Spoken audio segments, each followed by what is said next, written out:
All right, let's get into the injury report. Unfortunately, every week the Dr. McHale, brought to you by Cape Regional Health System and Dr. Kevin McHale, Pet Orthopedics. Cape Regional Health System, the best of both worlds for a healthier life. For an appointment, call 609-463-CAPE or visit caperegional.com/orthopedics. Doc, every week we got a new injury. Every week it's an Eagle going down. The injury this year, the injuries to this team this year have been crippling. Yeah, it's been really rough, especially when you need a defense that's going to be playing well in the fourth quarter and Derek Barnett go down. It's hurting us. Well, Derek Barnett's the guy we're going to focus on as he tore his rotator cuff. Now, he was on the list with a shoulder injury, missed 2 weeks ago, played the last 2 weeks, and then a surprise this week that he is out for the year, torn rotator cuff surgery. So obviously he tried to play through something here, it seemed like, just couldn't do it, out for the year. So give us some insight on this injury and read into a little bit the fact that he missed and then played and now he's out. Yeah, so unfortunately we're all too a little bit familiar with these rotator cuff tears, dealing with Alshon Jeffrey's injury in the offseason. Oftentimes with rotator cuff tears, we refer to the rotator cuff as one structure, but it's actually 4 tendons that all come together to play a role in moving your shoulder around, rotating your shoulder side to side, and get your arm over your head. So you can have a wide range of injuries to these tendons. You can injure one tendon, you can injure multiple tendons. For each individual tendon that's injured, it could be a partial tear, it could be a full thickness tear, it could be a tear that involves that entire tendon, rip it off the bone, or just a little bit of it. So the fact that he was able to try to play through it means that, it might have been one of the smaller tears, maybe a partial thickness tear or maybe a full thickness tear that only involved one of those tendons. When he played through it, I'm not sure if he may have progressed, that tear may have progressed in size, or it just became so painful he wasn't able to efficiently play through. He obviously needed the surgery.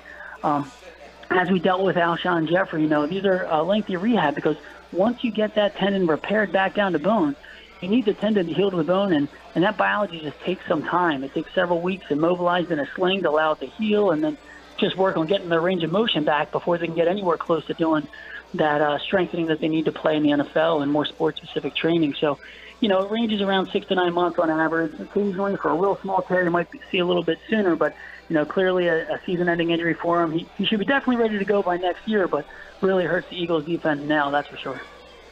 So you look at, you mentioned Alshon Jeffrey. He got this injury. He played in the Super Bowl, but we didn't see him for the first 2 weeks of the season. That's a lengthy recovery time. You would imagine, how does the position play in for this spot? You imagine Derek Barnett, he's a guy who's a defensive end as opposed to a wide receiver. Is that any different in terms of the kind of rehab and length of time? I think for those two specific positions, it's maybe not as different as you would think. Well, the wide receiver is a lot of overhead catching, and it's really important, obviously, to get that full extreme range of motion to get them back. For a defensive end, though, with tackle and everything like that, you still need a lot of strength in your rotator cuff. So it would take a similar amount of time to get back to full strength as opposed to a lineman where you're doing mostly pushing, or offensive lineman, that is, that's doing a lot of pushing where maybe it might be a little bit easier to get back. That being said, the thing that is going in his favor, unfortunately for the Eagles, that we lost him for the year, but he's getting a surgery now. So as opposed to in February, he's got a few months head start on his rehab. He should be ready to go by training camp, even though it does take a long time. As I mentioned, it takes several months before they're allowed to even get back to anything close to sports-specific training. But by around that 6 to 7 month time point where he starts to get cleared for contact, he should still be before the training camp gets going. So he should be set for next season.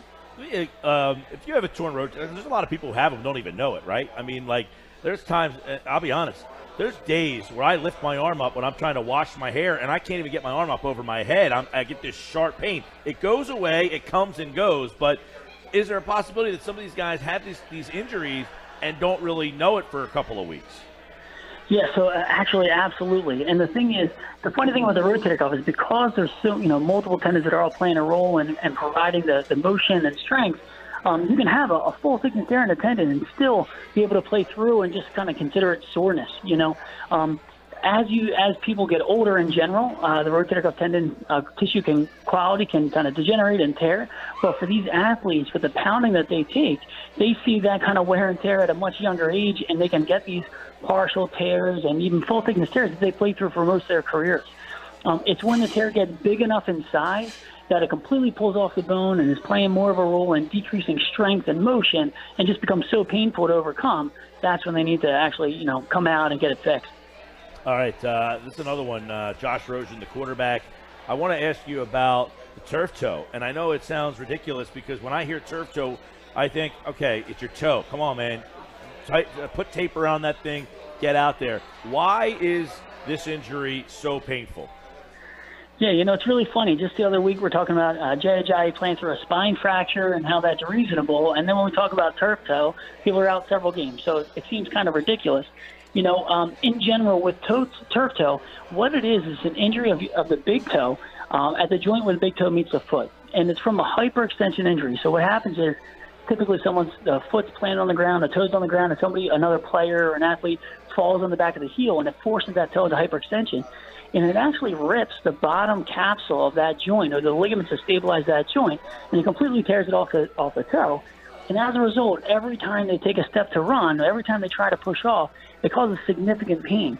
The interesting thing is because of that, where the location is, every step of running exacerbates that injury and doesn't allow it to heal.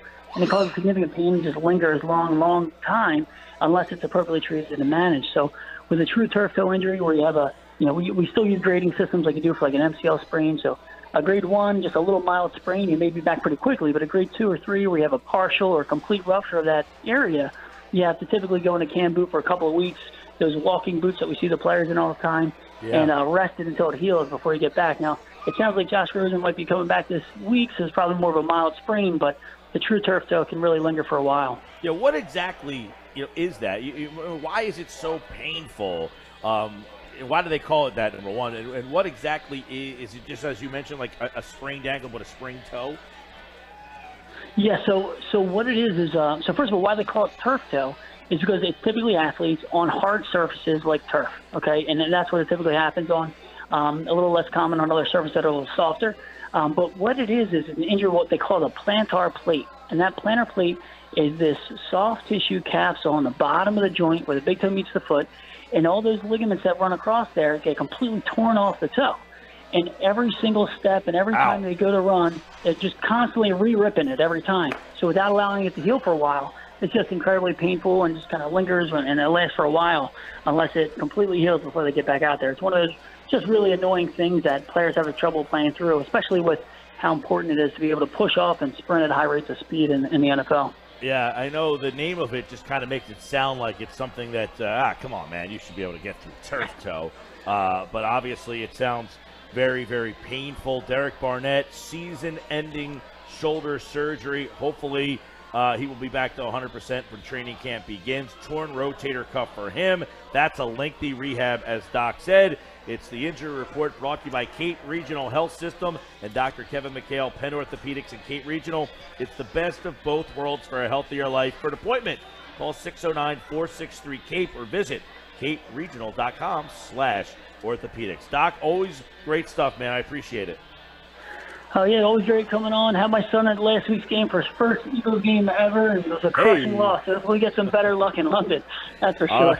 Definitely, man. And early wake-up Sunday. Get your son up bright and early for that game. All right, will do.